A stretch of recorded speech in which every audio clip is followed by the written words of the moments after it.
Okay! It's that owl coming again. Love him. He's my best friend. Hoot!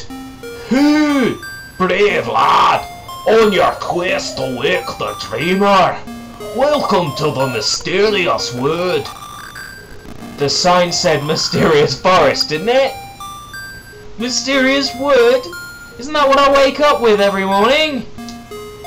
Much of the mystery you will find on this uncharted, cold island. I'm afraid you may find it a trifle difficult. Who says trifle difficult anymore? You know, this game actually made me use the phrase trifle in my everyday speech for about 6 years. And then I realised it's a word nobody uses unless they're referring to the absolutely gorgeous sherry trifle dessert, in which case they're allowed to say trifle, but if not, no. You may find it trifle difficult to leave the island while the windfish naps. By the by, have you ever visited the Tail Cave, which is south of the village? No, because we don't have the key we need yet. The key we need is in the forest, in a chest. So, yeah, we haven't been there yet, Mr. Owl. Why are you bringing this up? Go there with the key you find in this forest. Well, thanks, but couldn't you have just flown in and told me that when I got the key? It just seems a bit unnecessary, but there you go. Lionfish is watching! Hoot! So, he goes off, having a hoot. And we're going to have a hoot here too, moblins, and you've got to be careful about the moblins in this game. Before I tell you, this here is a piece of power. This is the other power-up in the game. When you collect it, your sword flows with energy, as they say. And what this means is it just does double damage. So it's exactly the same effect as the red tunic, which they introduced in this version of the game. Now, moblins you have to be careful about because they shoot arrows if they're looking at you. So you have to have your shield out, like that, in order to defend yourself. Okay. Now, we're gonna just see what's happened to Tarin first. So there's some sense behind me going and searching for a mushroom, because I will explain it, rather than just go ahead and do it and ruin the fun of seeing Tarin the raccoon. As a raccoon, my nose is very sensitive to stuff like dust and powder. So, oh, he's laughing.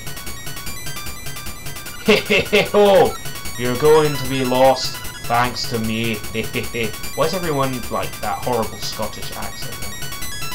So yeah, if you go this way, it jumps you on the world map. You see? Jumps you to a completely different screen. So you can't actually go that way because Marin's I keep saying Marin. I got problems. If Marin was a raccoon, that would be silly. I mean, Marin turning into any sort of animal or bird. If she turned into a seagull, that would be so stupid. Oh wait, I've ruined the secret ending to the game for you, haven't I? Oh! So yeah, the key we need is in a chest over there. And Link can't jump, at least not yet. So we're gonna need to find a way to get that key without Tarin's magical spell throwing us off the scent. Smell, scent. Oh! And if I had a scent for every time I told that joke. Okay, we'll go into this cave because my Link's sense is tingling and it tells me that there's a mushroom nearby that we need to use to turn into powder. And my Link sense is also telling me that great money is in a chest round here. Ba-da-da-da! You got 50 rupees. Very nice! Very nice indeed. That will go towards the shovel. An absolute rip-off. Okay. That's an easy puzzle. And out we come. There's our mushroom. Now this is the mushroom that we need in order to make magical powder. And the magical powder is what we will then need to sprinkle on Tarin's very sensitive raccoon nose in order to send him spinning around in a frenzy. And that will make the spell run off, and we will be able to grab our key. So, now we have a mushroom, there's not really much we can do with it. So, we need to see if there's anyone around here who would have the skills to create some kind of magical property. Now, who would that be? A witch, perhaps? You know, if I'm absolutely spoiling the game for you... So we need to go find a witch who's going to make magic powder for us out of our mushroom.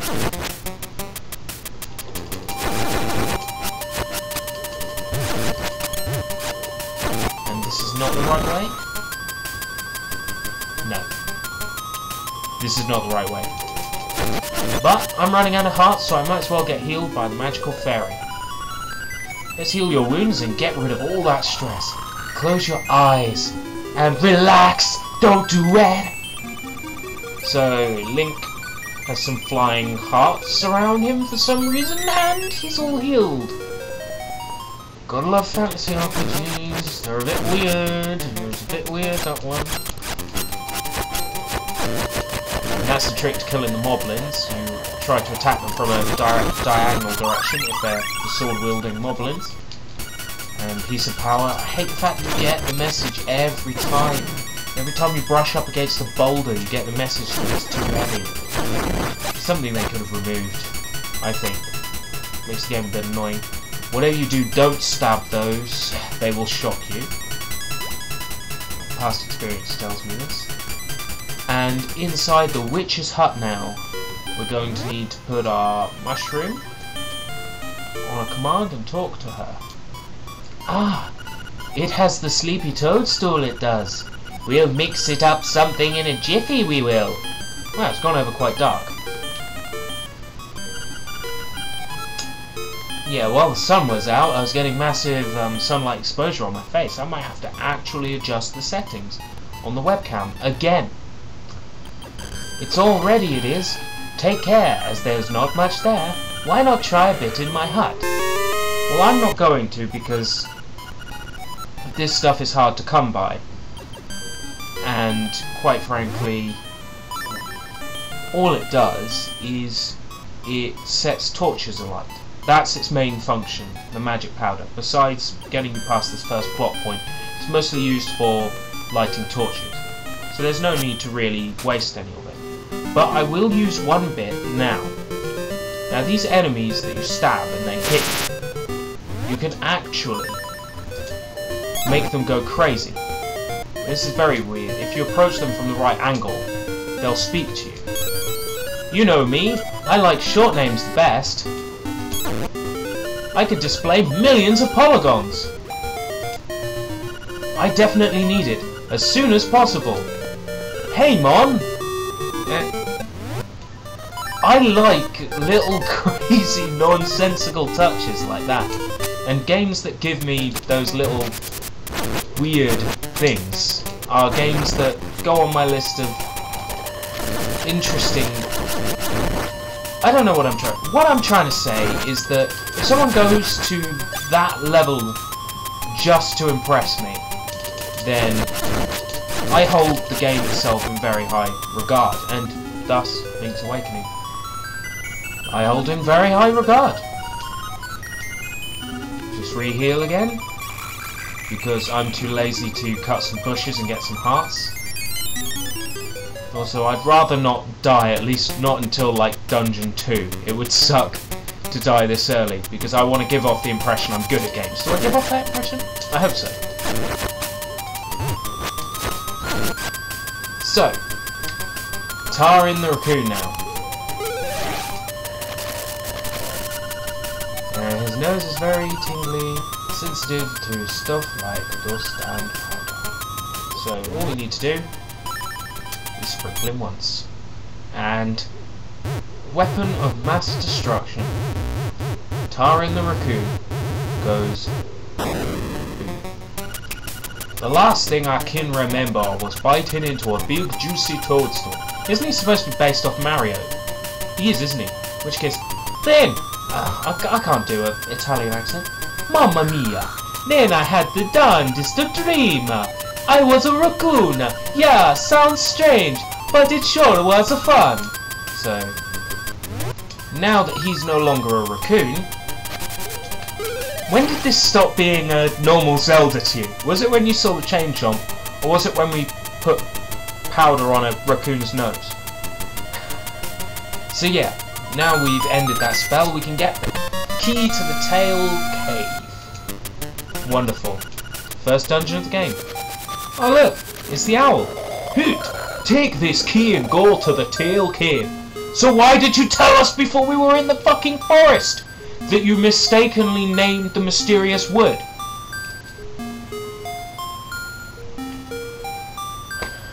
Retrieve the instrument that is hidden there. Go now, the windfish is waiting. Hoot! So, we're gonna...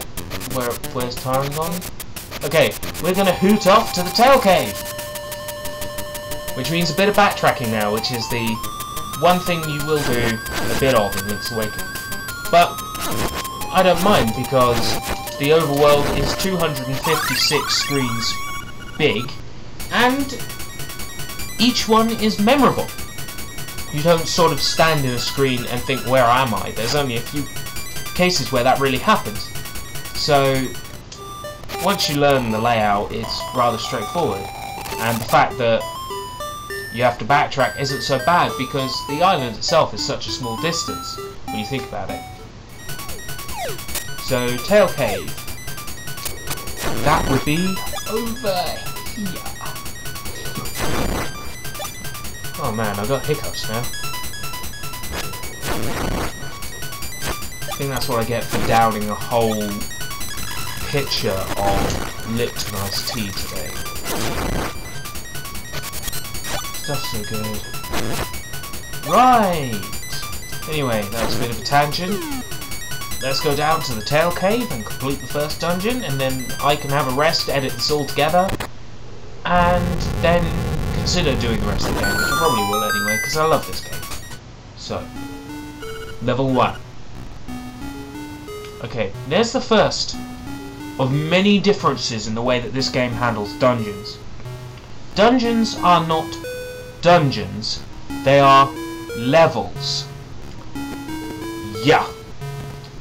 I'm not quite fond of that use of English language there, but it gets stranger with all the new additions of the game.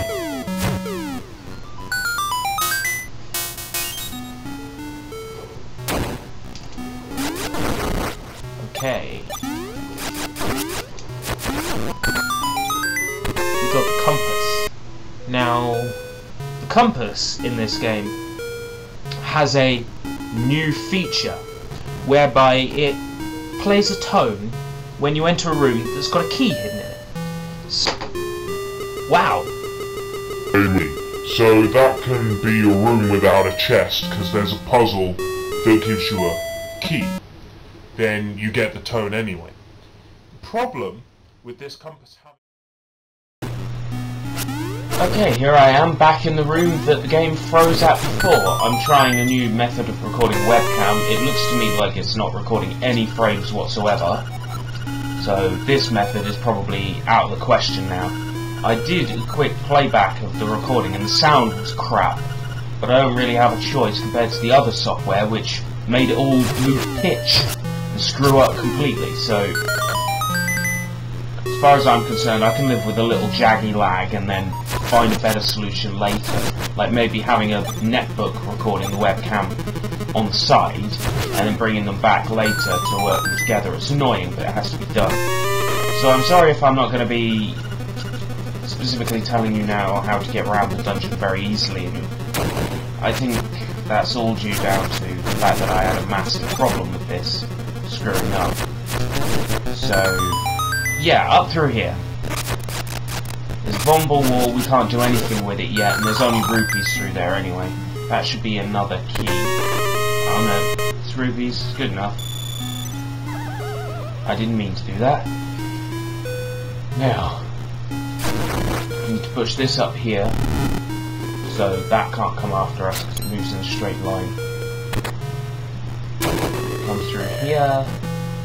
We walk past the electric things that hurt us pretty badly.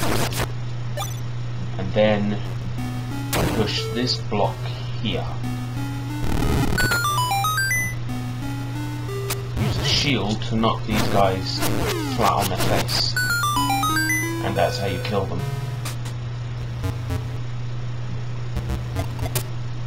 If you jump on Goombas or land on Goombas, they give you hearts.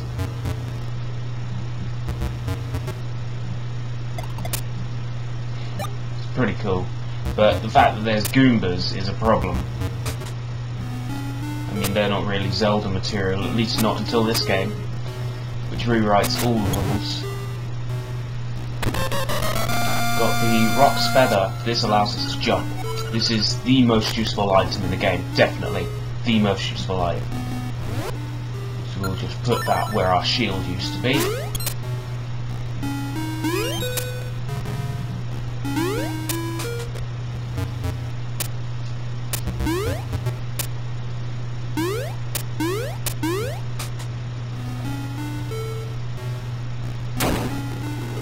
Jump. Well, that was pretty neat. Okay. I'm gonna fall straight after this message.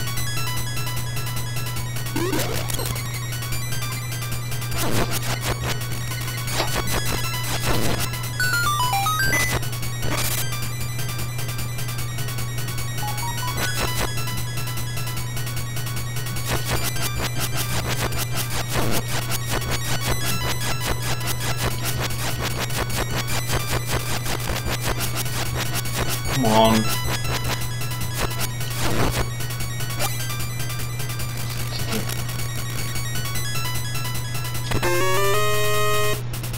Right.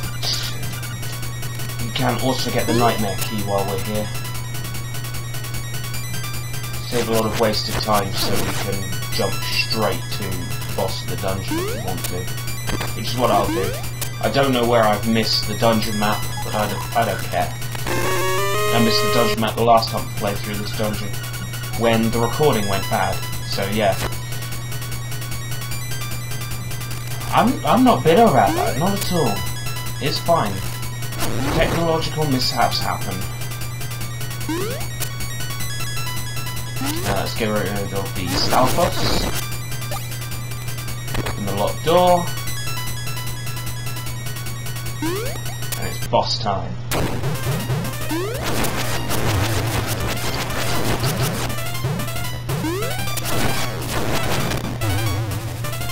Now you need Rock's Feather really to take this boss out. You can beat him without it, but that boss is designed for Rock's Feather. And we've got the Nightmare Keys, so we can go straight to the Nightmare. Now, one thing about the nightmares in this game, the bosses, they're called nightmares, and they can speak. So, yeah, just another one of these major differences in this game compared to the other Zelda games.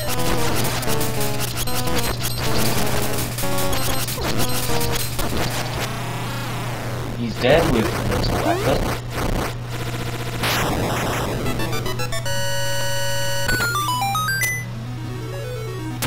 And this, my friends, is the first instrument of the sirens. And we need to collect all... the pause screen doesn't tell me. I think it's 8. I can't remember. I think it's 8. Is it 8? Oh, come on, Matt. You played this recently. I can't remember. So, yeah. Here's the last instrument of the siren, the full moon cello. First instrument of the siren.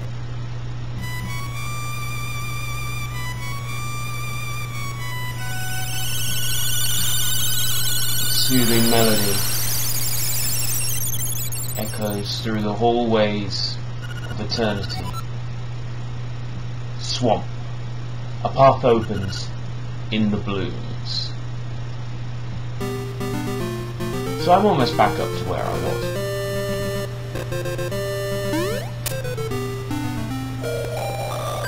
Good. So that is an instrument of the sirens. I have to admit, at first I did not believe you were real.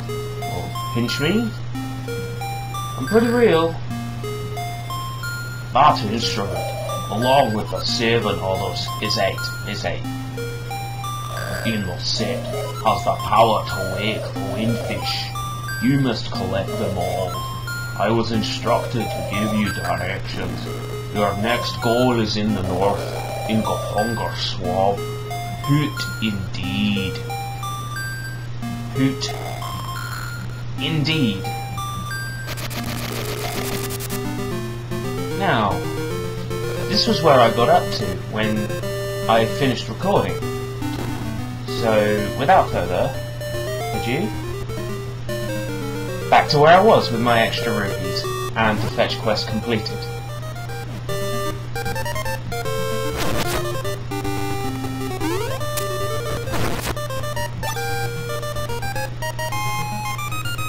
Technological problem? What technological problem? We're back on top. Everything's fine. Or so we think. Everything is not fine. What are these two so worked up about? Find out in the next episode.